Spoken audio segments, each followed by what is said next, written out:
At this time, it's a distinct honor and pleasure to introduce the Secretary of Commerce, Mr. Wilbur Ross. You can see how efficient NOAA is with their introductions and the rest of their activities. Thank you, Neil, for those words. And especially thank you for your leadership of the National Oceanic and Atmospheric Administration.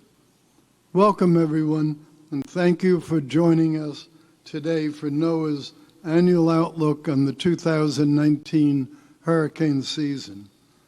The United States is fortunate to have such dedicated experts at NOAA's forecasting offices and at the National Hurricane Center, including the pilots and staff who fly the G4 Hurricane Hunter aircraft that you see here. NOAA's Hurricane Hunter aircraft were aloft for 580 hours last year. While they were on the ground, I've had the privilege of meeting many of these men and women. They are consummate professionals. They generate heaps of data used to determine a storm's intensity and direction. It's not just the center of a barometric low that is measured and analyzed, but the air for thousands of miles on all sides of it, including the sheer above and the seas below. Our NOAA professionals work tirelessly to issue alerts to the public and emergency officials about the potential for hazardous weather. In fact, they work even harder during the off-season, preparing new products they will use the following season. They learn from every storm and apply that knowledge to future forecasts. I'm proud to note that their predictions are far more accurate than they had been in the past. NOAA has invested heavily in technology and in personnel. It has more powerful supercomputers, better software and algorithms, and more precise observational systems such as the microwave sounder. It has state-of-the-art GOES and polar orbiting satellites, and it has the trained people needed to operate these systems and interpret the hundreds of terabytes of data it generates every day. NOAA has improved the forecasting of hurricane tracks by 30% over the past decade. It has improved the lead time of its forecast by 3 days, meaning its 5-day in advance forecast now has the same accuracy as its former 2-day forecast. And its 7-day track now is what its 4-day track used to be. That's really important because advance warning saves lives and gives people a better chance to protect property. The system is even getting better. Starting in June, it will transition to a forecasting model with a new dynamic core, with the marvelous name of the finite volume on a cube sphere, or they call it FV3. It will be the first upgrade to the dynamic core of its global model since 1982. It will vastly improve the current version, which, if you can imagine, was originally written on the archaic punch code. For these successes, we owe everyone at NOAA a debt of gratitude.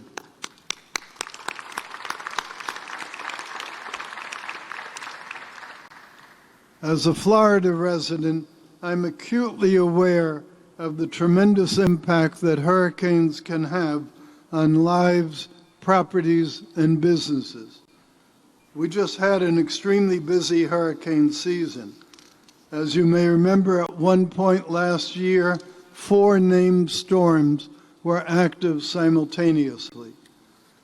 Like Hamlet's slings and arrows of outrageous fortune, The storms that impacted the U.S. in 2018 caused $50 billion in damages. And we retired two notorious names, Michael and Florence. Bottom line with the 2019 outlook is really about being prepared as much as it is about the number of storms. With many strong tropical storms, especially those that persist and stall, the greatest destruction occurs beyond the coast. The impact of long-duration deluge is severe and life-threatening. We urge everyone who can be impacted by deep tropical depressions to stay informed and be ready to heed the warnings of NOAA and your emergency management community. Commerce Department stands ready to serve the nation before, during, and after any storm. So again, thank you for being here, and congratulations to NOAA for all of your worthy activities.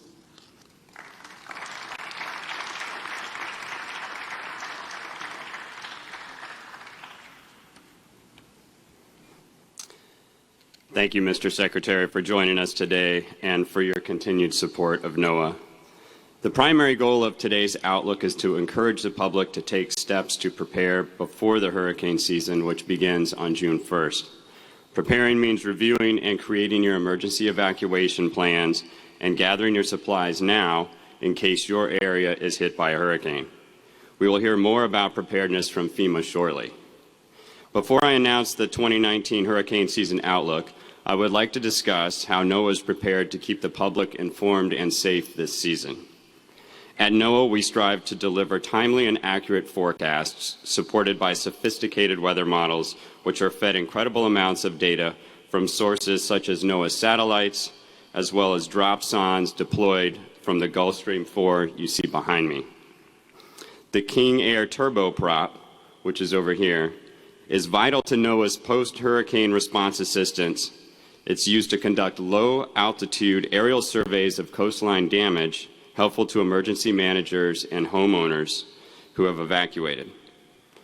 NOAA vessels and rapid response teams deploy after storms pass to survey waterways to ensure they are free of debris and safe for shipping. NOAA operates a fleet of Earth-observing satellites, including stationary GOES East and West, and advanced polar orbiting satellites, which provide vital microwave sounder data that drive our forecast models used to predict hurricane track and intensity. This season, the National Weather Service will upgrade the dynamic core to the GFS, known as the American model.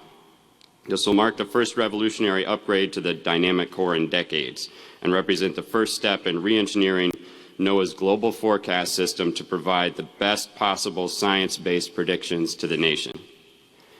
And of course, there are NOAA's hurricane hunters. These planes collect data from above, around, and inside tropical systems. This season, the plane will collect higher resolution data from an upgraded onboard radar system. These enhanced observations will be transmitted to forecasters across NOAA and into our computer models, providing essential input to improve track and intensity forecasts. Collectively, NOAA's suite of sophisticated technologies and services enable decision makers and the public to take action before, during, and after hurricanes, increasing community resilience and helping build a more weather-ready nation.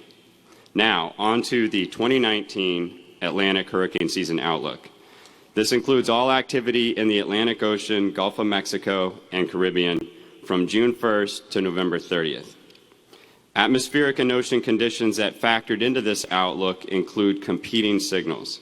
On one hand, the ongoing El Niño is expected to persist and suppress activity in the Atlantic hurricane season. On the other hand, a combination of warmer than average sea surface temperatures in the tropical Atlantic and Caribbean combined with an enhanced West African monsoon favor increased activity. Overall, the Atlantic hurricane season outlook calls for a near normal season with a 70% chance of 9 to 15 named storms with top winds at least 39 miles an hour. Of those, 4 to 8 will become hurricanes with top winds of at least 74 miles an hour, and 2 to 4 major hurricanes reaching Category 3, 4, or 5. This outlook is made possible by the work of Dr. Jerry Bell, lead seasonal hurricane forecaster at NOAA's Climate Prediction System. His team, as well as him, are here today to answer any questions you may have about the outlook during the Q&A session. Please keep in mind that this outlook does not suggest how many of these storms strike land. That is beyond the forecastability of the seasonal outlook, but when a storm does form, we can count on NOAA's National Weather Service, including the National Hurricane Center, to provide details on the storm track and potential impacts. Throughout the season, be sure to stay up to date at weather.gov and hurricanes.gov. Speaking of the Weather Service, I would like to acknowledge Dr. Louis Uccellini, Director of NOAA's National Weather Service, who is here today. In addition to his normal duties as the Weather Service Director, he is also campaigning to be the next president of the World Meteorological Organization. I wish him best of luck and my strongest endorsement as we are now a month away from the election in Geneva. Back to the hurricane outlook. To summarize, a near normal Atlantic season is expected, with NOAA taking great strides to deliver the best forecast to keep you informed ahead of approaching storms. While we cannot prevent the storms, we can take action to be prepared for such severe weather and impacts on our communities.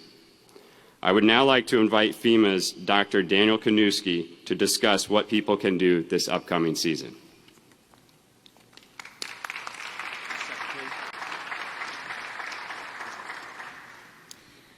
Thank you, Dr. Jacobs. Thank you, the Secretary, as well.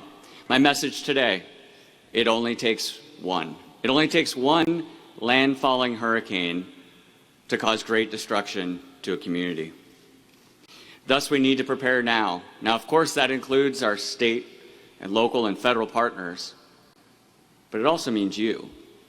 It means you as individuals, as families, as communities. You need to come together and take action now to protect yourselves, your property, and your financial future. Now, of course, there's a few easy steps to take here. Build a kit. Make sure the kit has food and water, medications, for at least 72 hours to make sure that you can take care of yourselves and your families after disaster. Also realize you need to have a plan to communicate with your friends and family. Communications networks could be down following a disaster. You need to know your evacuation routes. You need to practice evacuating before the emergency. You also need to follow the advice of local officials. They know best about what you should be doing as a hurricane approaches. To receive those messages, you need to make sure you have a battery-powered radio, and you should also download the FEMA app. Finally, you need to be financially prepared. You need to make sure that you have cash on hand. ATMs, credit card swipe machines, those rely on electricity and communications networks, both of which could be down following a hurricane. You also need to have insurance. Your homeowner's insurance, make sure it's up to date. Speak to your local insurance agent. And make sure you have flood insurance. Flood insurance is not included in your homeowner's policy. You need to request it separately. Why must you have flood insurance? Let's look at Hurricane Harvey. 2017, Hurricane Harvey struck Texas, caused mass devastation. We're all aware of that. But do you know what the financial impact was to individuals who were uninsured? The uninsured disaster survivor received about $3,000 from FEMA. And I'm proud that we put that $3,000 in the hands of disaster survivors immediately following that hurricane. But $3,000 isn't going to make you whole. Insurance makes you whole. On average, the average payment for flood insurance following Hurricane Harvey was not $3,000, it was $117,000. So please go to floodsmart.gov, check out insurance options today. Also, I encourage you to visit ready.gov for more information on everything I just discussed. Thank you very much.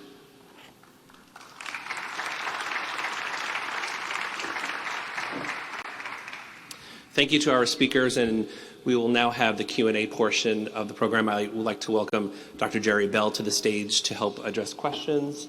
And operator, please provide instructions to those dialing in on how they may get in the queue. We'll first start with questions in the hangar for any media. If you have any questions, please raise your hand and state your name and affiliation before your question. Yes, in the front. Well, actually, I'm sorry. We have a microphone.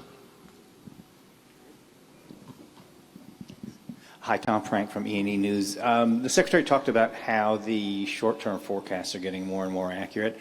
How accurate is this forecast? And given that you're talking about a pretty wide range of the potential number of storms, what's its value to the public?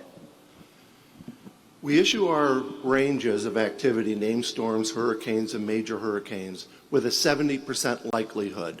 They're not the entire ranges of activity we've seen during past years with similar climate conditions and uncertainties to this year. But given that we issue the ranges with a 70% likelihood, that means we expect them to verify about 70% of the time, or about 7 in 10 seasons. And that's what we see. That those numbers really locked in 2008, 2009 period and have been sustained since we started getting very sophisticated climate models like the Global Forecast System, Climate Forecast System from NOAA.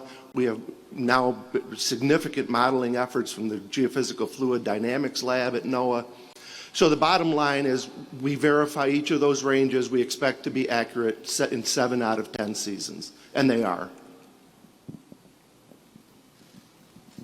Hi there, Natalie Brand from CBS NewsPath.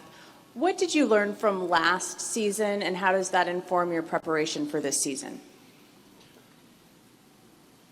I think in terms of the preparation, I would actually go to not from a meteorology perspective, but from a preparedness perspective. We really saw 2 completely different types or sets of impacts from Hurricanes Michael and Florence last year. Florence was approaching the Carolinas, it weakened, and then it stalled. So it produced record rainfall and massive flooding throughout the Carolinas. So in that case, flooding was the big issue, and the biggest impacts were not near the coast, they were much, much farther inland. Michael was a completely different scenario where it was a strengthening, very strong storm, became a Category 5 storm at landfall, and basically decimated everything in its path. In that case, there was relatively short time to evacuate or finalize your preparedness plans. So both of these different hurricanes really highlight the myriad types of impacts you can see with these hurricanes, and they point to, hey, the hurricanes impact different people in different ways, so I need to make sure my preparedness plans are in place for the ways myself, my family, my area could be impacted. Hi, Katrina Pereira, CBS News. NOAA recently addressed lawmakers about the FCC spectrum auction. What are the concerns about the potential effect on forecasting capabilities? The concerns would be out-of-bounds emissions and interference with the passive microwave sounders. And I would just like to take this opportunity to state that NOAA is a huge supporter of 5G. We would be dependent on 5G for the dissemination of our watches and warnings to better inform the public. But we also want to protect our forecasting capabilities. And right now, we're the subject matter experts. NOAA and NASA are working with the subject matter experts at the FCC to try to come to an optimal solution where we can have both 5G deployment as well as accurate forecasts.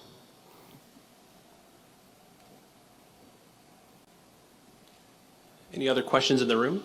Brian? Yeah, just had a quick question with the new FV3. I know, like during the winter, we were using there were a few issues with the FV3. We kind of held it back as far as winter forecasting, and now utilizing this for the hurricane modeling. Is there any apprehension? We feel like we've worked out those kinks and bugs, and do you concurrently run the current system as well at the same time? So we are continuing to run the GFS. We've been running the FE3 in quasi-production mode for a couple of years.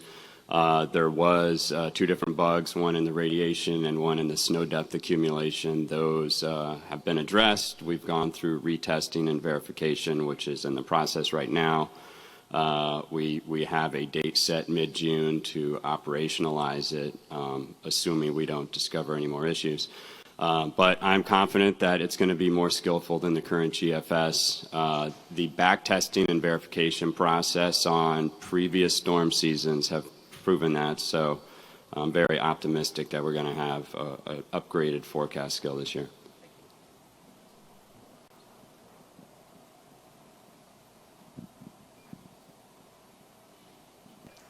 Hi, just Tom Frank again of E&E. Dr. Kaniewski, question for you about FEMA. The 2018 report, the after-action report that FEMA released in 2018 on the 2017 hurricane, talked about, among other things, the problem FEMA had with having its staff dispersed at the beginning of the hurricane to so many other disasters. I think it said that 30% of the staff was attending to other disasters, and there was a conclusion about FEMA wanting to try to focus at least its personnel more on the catastrophic disasters and building up local ability to handle that. What is FEMA doing to that end for this hurricane season? And as it starts, how many people do you have out in the field at these other disasters? So we do have over 50 open disasters right now. So there are disasters all over the country right now where FEMA personnel are staffing those. But as a lesson learned, as you correctly pointed out, from the 2017 hurricane season, we took at least 2 actions. One is making sure that we can rapidly redeploy those personnel to other disaster areas that may emerge with no notice. So not just hurricanes. If a disaster happened today, we are confident that we could redeploy personnel and resources as required. 2, as a result of the very busy 2017 and 2018 hurricane season, those personnel, they're now pre-deployed to those areas that would likely be impacted. So in other words, we have pre-positioned, quite unintentionally, our personnel to the Atlantic and Gulf coasts. So we have personnel that are there, that are nearby wherever, quite frankly, a hurricane might strike.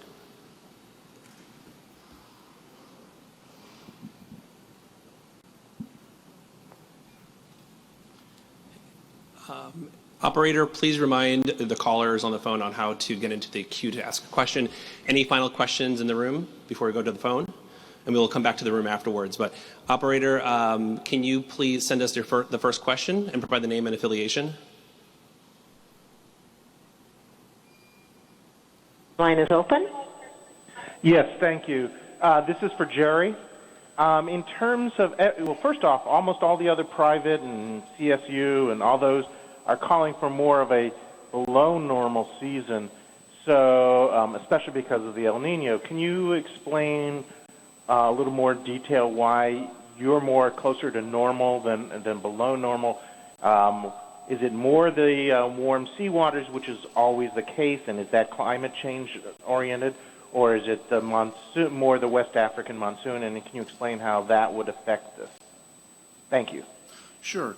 This year there are competing climate factors. There's a weak El Nino in place, and El Nino acts to increase the wind shear and suppress activity.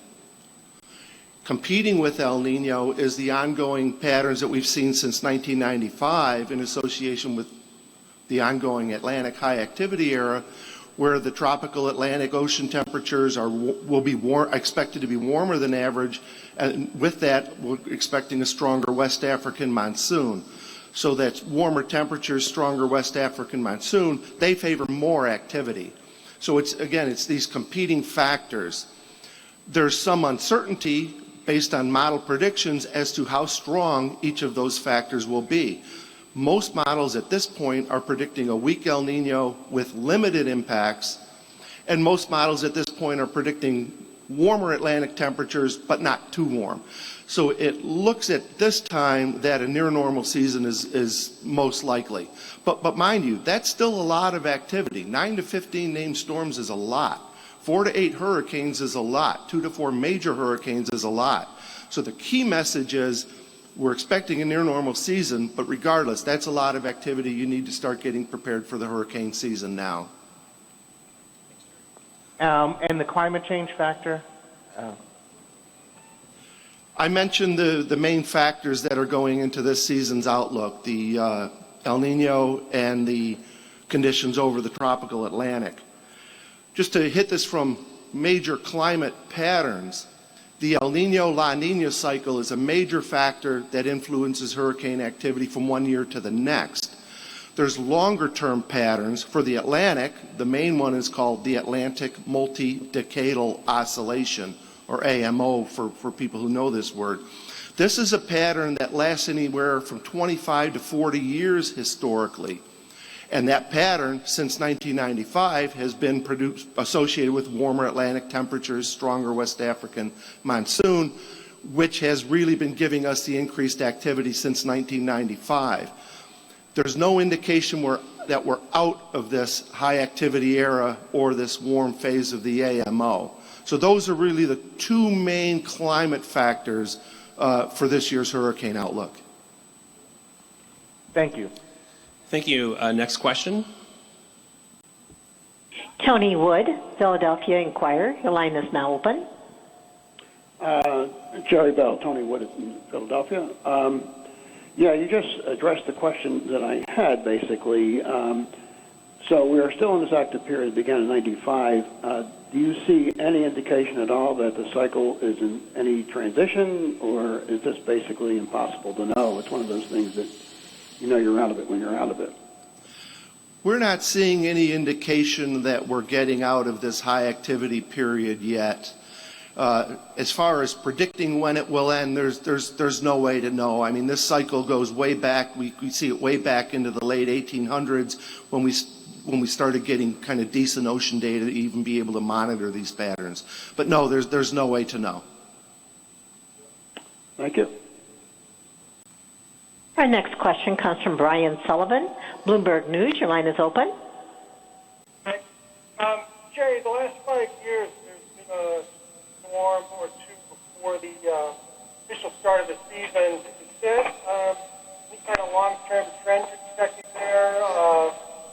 Hi, sorry, Brian. We can't hear you very clearly.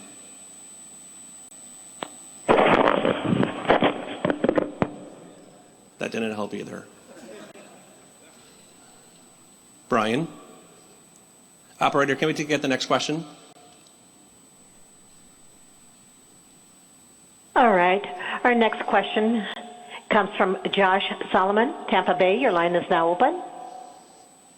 Dr. Bell, I've heard that the thermohaline circulation in the northern Atlantic is starting to turn down. What role does that play in the AMO cycle?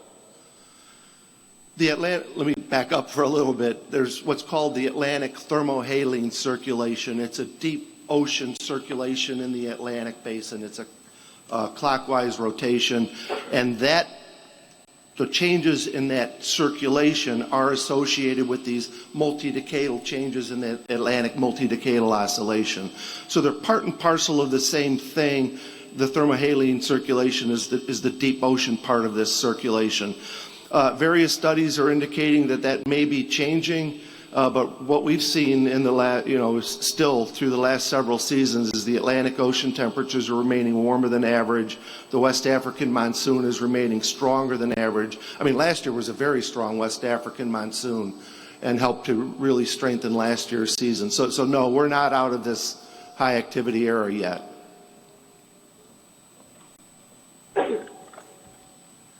Operator, next question, please. Our next question comes from Stephanie Tao, Standard & Poor's Global. Your line is open. Hi, Jerry. This is Stephanie. Just wanted to, I don't know if you have anything more to say here, but did your modeling show you any changes in the level of rainfall?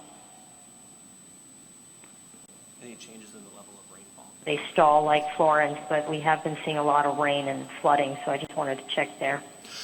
No, I'm mainly looking at the models as far as predicting the strength of the hurricane season. So I'm not sure how to really answer that question. Okay, thank you. Okay. Our next question comes from Mary Landers, the Savannah Morning News. Your line is open. Thank you. I'm wondering if the named storm that we already had is included in that 9 to 15 range. Yes, it is. The numbers we give are for the entire hurricane season. And I think what the caller who got cut off was asking was, are you seeing any pattern in preseason activity? No, the preseason or early season, meaning June, July activity is typically minimal. On average, you might see 1 or 2 named storms during June and July. You might see a hurricane. Very rarely would you see a major hurricane during June and July. By far, the peak of the hurricane season is August, September, and October. That's when most of the major hurricanes and hurricanes form. So back to the early part of the season, if we do get a storm like a preseason storm or some of these that do form in June, July, typically they form from a trailing frontal boundary or an upper level depression in the jet stream. They tend to be short-lived, and that's it, as we just saw. Now, in contrast, during the peak months of the hurricane season, those are the systems that come from cloud systems moving westward from Africa. Those are the storms that very often can strengthen into hurricanes, major hurricanes, and really control the overall hurricane season. So the bottom line is that early season activity is typically not a signal of what to expect for the rest of the hurricane season. Thanks. Thank you again for all the questions on the phone. Are there any other questions in the room? Okay, with that, we'll conclude this press conference. If you have any follow-up inquiries, please contact Lauren Gachis at 202-740-8314. I thank you, speakers, again for joining today, and thank you all for joining. Thanks.